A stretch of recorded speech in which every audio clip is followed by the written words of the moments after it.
busy. Wow, I got up. I haven't been this busy in a really, really, really long time. Radically busy. How you doing?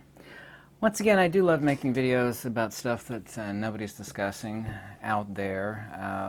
There's no videos on YouTube about this, at least not that I could find. And if there was, I know they wouldn't go into any detail or actually know what was being said. On Tesla's metaphysics and his belief system, of course I don't like to use the word belief since that's a bit of a, not a heretical word, but we're always supposed to be, with enough wisdom, be able to see past anything that we believe and search for the truth. This is what a genuine truth seeker is. Most of us could certainly proclaim that Tesla is that. I like to give a few quotes from Tesla about what he thought about the metaphysics of the universe, and also too somebody that he made friends with, and they both exchanged letters. And yes, I know Tesla exchanged letters with Mark Twain, but Mark Twain's metaphysics are, I don't know, not entirely non-existent, but not any sort of metaphysical or spiritual guru. So, and also too, I'd like to make an important point about what Tesla is saying relative to what I've said and what the ancient Greek and Indian true metaphysics actually did say. First off, this is from Tesla. He said, "My brain is only a receiver." This kind of fits in perfect with my radio analogy there. My brain is only a receiver.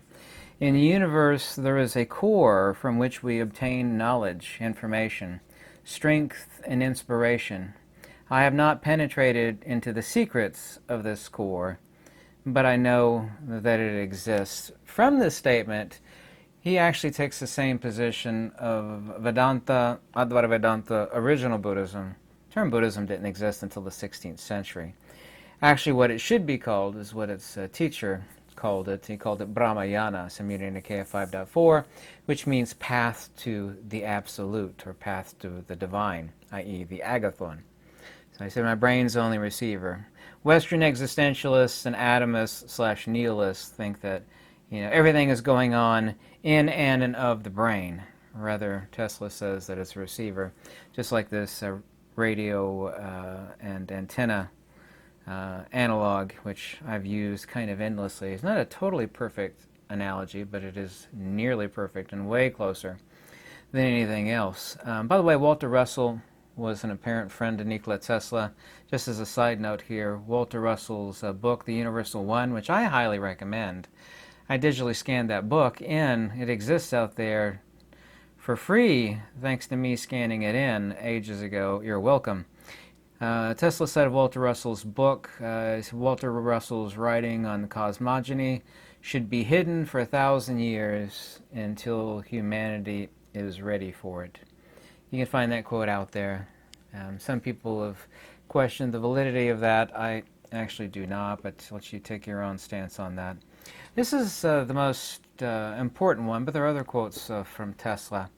And I'd like to get to this and explain it and then talk about a guru I say that Tesla was a follower of, great admirer into the insights of Vedanta and the metaphysical ontology of Advaita and Indian metaphysics. It's just no different than Greek metaphysics. Greek monism, i.e. Advaita, is no different than the Advaita of the Upanishads and Sri Sankaracharya and his two primary works, the Upadisahasa and the Vivekachudamuni. Anyway, Nikola Tesla says here that the day science studies non-physical phenomena, and by saying non-physical phenomena, what we mean, of course, is metaphysics. Non-physical phenomena. We could be referring to energy. But it's a beautiful word. Both field and energy are not terms that have actually been defined or explained by modern-day so-called scientists, which are not scientists at all, rather mathematicians, and Nikola Tesla himself said that. He said that 100 years ago. It will make more progress in one decade when the day science starts studying non-physical phenomena, i.e. metaphysics. It will make more progress in one decade than it has in all previous centuries in existence. And the important point right after this, Tesla says, if you want to find the secrets or understand the secrets of the universe, think in terms of energy, frequency, and vibration. Now we say vibration and we say frequency. We're talking about an energy perturbation. It's no different than saying a field perturbation. And we could think not that steam and ice are perturbations, but we could think of them in the same terms of modality of. Ice and steam are modalities of, say, if water is rest, analogously, then the application of cold causes a modality of the water. So we've got this new word, ice. It's like, you mean cold water? Yeah, except we call it ice. And the same is true of steam. So you talk about frequency and vibration. I'd like to point to you the two most important passages that exist through original Buddhism, Advaita Vedanta, the Vedas too. This is from the Yoga Sutta of Patanjali's. It says the same thing. Yoga chittavritti nirodha. This means the liberation, the fruit of yoga, is the subjugation of nirodha, the nous, or the mind, or the spirit, which is the chitta, yeah? The spiritus sanctum in Latin. Perturbations. Perturbations mean vritti. Vritti means frequency, means vibration. It means a wave of. A modality disturbance of. You know, you like stick your hand in the calm waters and you create a vibration and a frequency. You know, of course, you're releasing energy by burning calories, by shaking the water, right? In this case, in the case of the spirit, it's the spirit itself which is shaking itself due to primordial agnosis, desires, unfulfilled and non-free will. It's to be scattered amongst something. And when you're scattered, you take up a topos, or place, and it becomes a release of energy, and it becomes expansive, and it is less and less potent of that which, of course, it truly is. Just like the gold, which was like $300 or $400 of gold in this rock. You can kind of see it right there, but it's scattered. So even though there's $300 or $400 of the gold here, this is really like a $30 or $40 rock. So if you want to understand the secrets of the universe, think in terms of energy, frequency, and vibration. We can replace the word energy with spirit, or spiritus sanctum, and frequency or vibration, but of what? A frequency is a modality disturbance of something else. There is no such thing as frequency, vibration, or waves, which are almost synonymous terms. Nobody can deny that. But frequency of what? Vibration of what? A wave of what? You know, there's no such thing as a wave. A wave is what something does, not what something is. The same is true of frequency. Frequency of EMR, electromagnetic radiation, which is a compound coaxial circuit. It's still one thing. Magnetism is just the dielectric field. The field that exists outside and ab extra to the physical object, i.e. the magnet, is the release of energy or inertia, which of course is a centrifugal force vector, which makes this toroidal energy field around, and it has a set frequency. It's called the L'Amour frequency of geomagnetic precession. The frequency of the energy, and the energy is the dielectric. So the dielectric, under loss of its own energy or inertia, manifests this three-dimensional force vector, which is toroidal, which has a frequency. It's called the L'Amour frequency. The average L'Amour frequency is something like 52 megahertz is the average mean, I believe. Geomagnetic precession.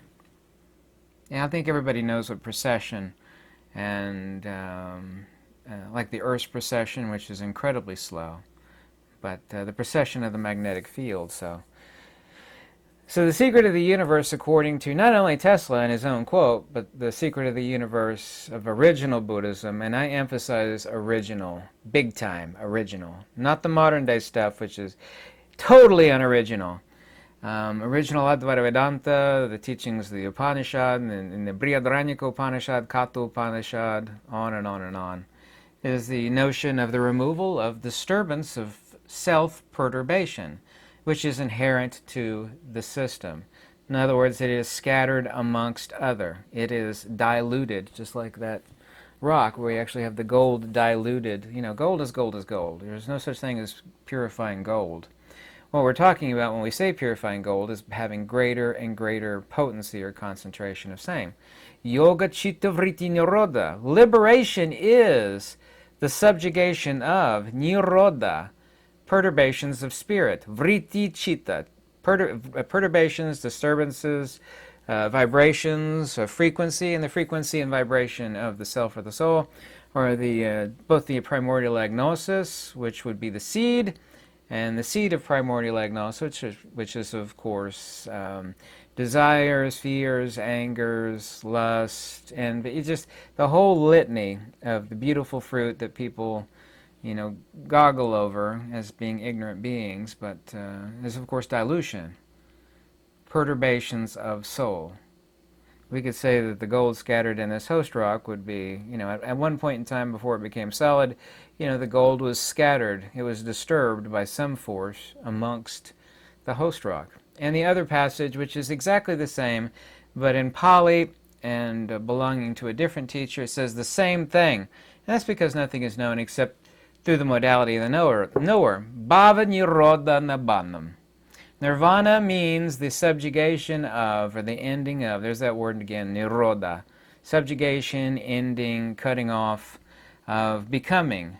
Becoming, or bhava nubhava in ancient Pali, which means becoming and rebecoming, which is actually a reference to transmigration, not reincarnation.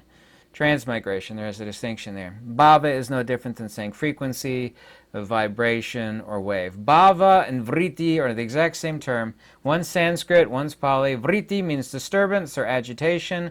Bhava means becoming, which is a disturbance or agitation, perpetual becoming.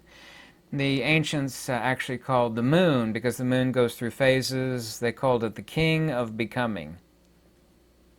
Because the moon was always fluxing and refluxing, waxing and waning, waning and waxing, on and on, in perpetuity. So they called the moon the king of bhava, king of becoming, which is just talking about a disturbance, something that is, of course, perpetually in flux. What Nikola Tesla said is 100% no different than what is said in the passages from the Yoga Sutta Patanjali's of Yoga Chitta Vritti Nirodha and Bhava Nirodha Nibbānam. He became friends with Swami Vivekananda, and there's actually a picture of him at the religious conference in 1893. I'm going to post the picture up in the community. I posted it up on Instagram and my Facebook page. Swami Vivekananda, late in the year 1895, wrote a letter to England, to an English friend, saying, Mr. Tesla thinks he can demonstrate mathematically that force and matter are reducible to potential energy. I am to go and see him next week. They actually met many times and exchanged a lot of letters about this new mathematical demonstration. In that case, Vedantic cosmology will be placed on the surest of foundations, and I'm working a good deal now upon the cosmology and eschatology of Vedanta. I clearly see the perfect union with modern science, and the elucidation of the one will be followed by that of the other. In other words, Vivekananda was using Tesla as the brain, if you will, to show the empirical proof of the nature of Vedantic metaphysics.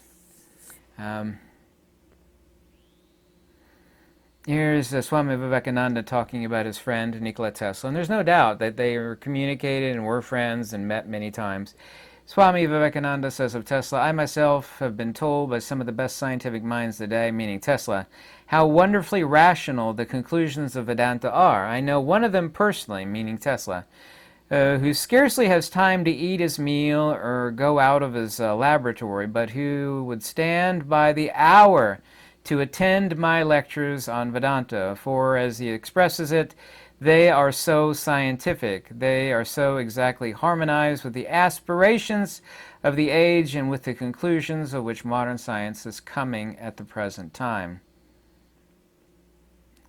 This is a quote from Tesla about his friend Vivekananda. Swami Vivekananda, Tesla says, is an extraordinary personality and is destined to make a unique impression in the spiritual and scientific world, which he did, actually. This is from an interview of Tesla, and Tesla was talking about Vivekananda. Mr. Tesla thinks that the achievement of Swami Vivekananda is indeed great, and he wishes that there were more men like Swami Vivekananda in the world. Mr. Tesla would feel proud to shake hands with Swami Vivekananda. And I have a couple other quotes from Tesla. This is from The Problem of Increasing Human Energy from Nikola Tesla from June 1900. There could be no doubt that in all the frictional remittances, the one that most stunts human movement is ignorance. Not without reason, said the man of wisdom, Gautama Buddha. This is Tesla's words. Ignorance is the greatest of evil in the world. The friction which results from ignorance, and which is greatly increased owing to the numerous languages and nationalities, can be reduced only to the spread of knowledge and the unification of heterogeneous elements in humanity.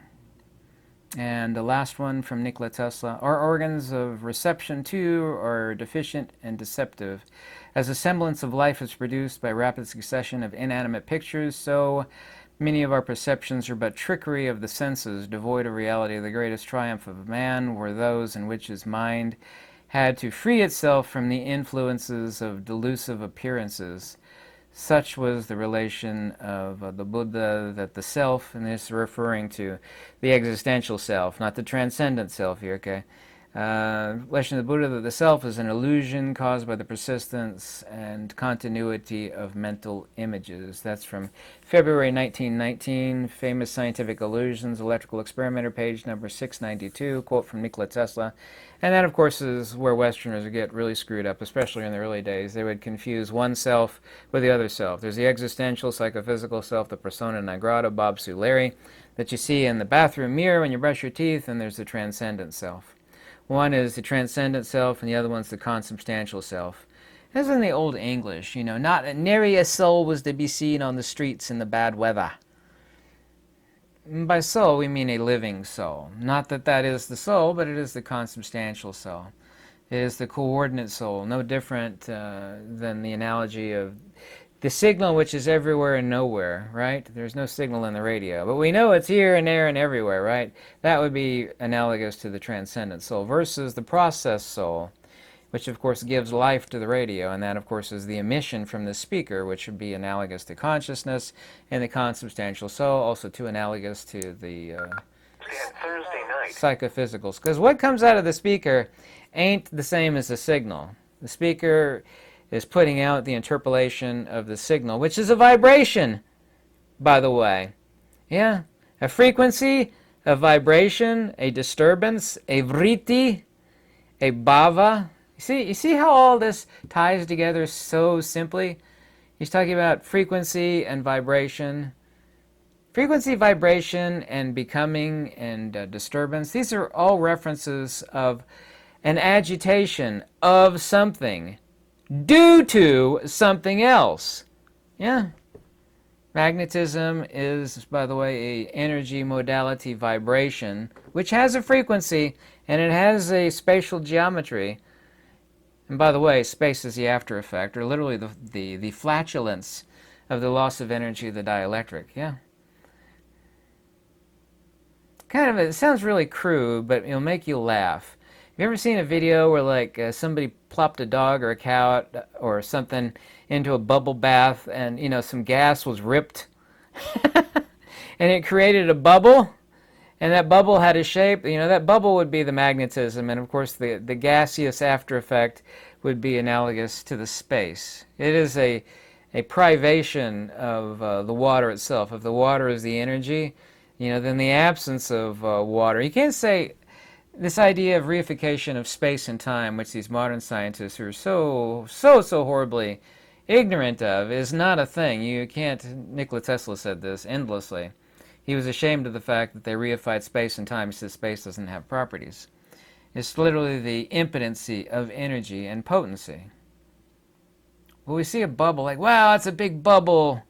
Yeah, but it's not a thing. Now, a regular bubble has gas in it, of whatever variety of gas. But the contents of the toroidal magnetic bubble of energy resultant to the loss of energy of the dielectric, because magnetism is the dielectric field, just as ice is like, there's ice in the water, Captain. That's true, but the ice is just a modality of water, right? But we have this fancy word called ice. And it's just water. It's cold water. We have this fancy word called magnetism. But it's just dielectricity. Magnetism is a dielectric field. Mother Nature is that simple, hairy armpit chick with muddy feet and hemp skirt, and she doesn't have a calculator, and everything is simplex pressure mediation. So Nikola Tesla's quote-unquote secret of the universe, thinking in terms of energy, frequency, and vibration, is the very same secret of the Yoga Sutta Patanjali's, and the most important passage, one of, in the Nikayas, Bhav Nirodhana Bandham, and Yoga Chittavriti Nirodha, the subjugation of disturbance, of frequency, of vibration. That, of course, by definition, is rest. When you have rest, you don't have energy dissipation. And when you don't have energy dissipation, you don't have force. This is the absolutist definition of rest. So this is the metaphysics of Nikola Tesla in his own words. And he was friends with Swami Vivekananda. They had a bromance going on. They communicated and met each other.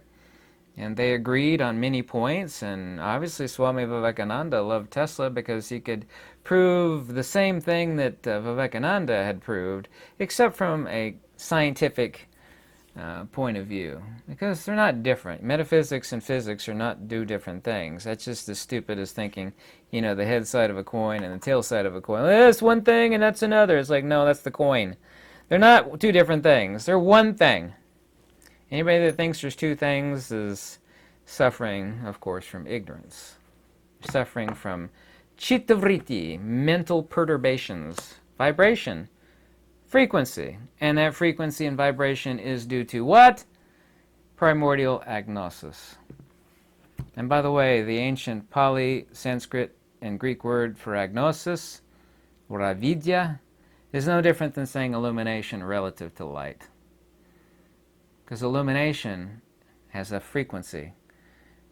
And it is the disturbance of light itself. People confuse illumination with light. No, there's no difference. Illumination is light. No, this is light, and this is the disturbance of light with a set frequency called illumination.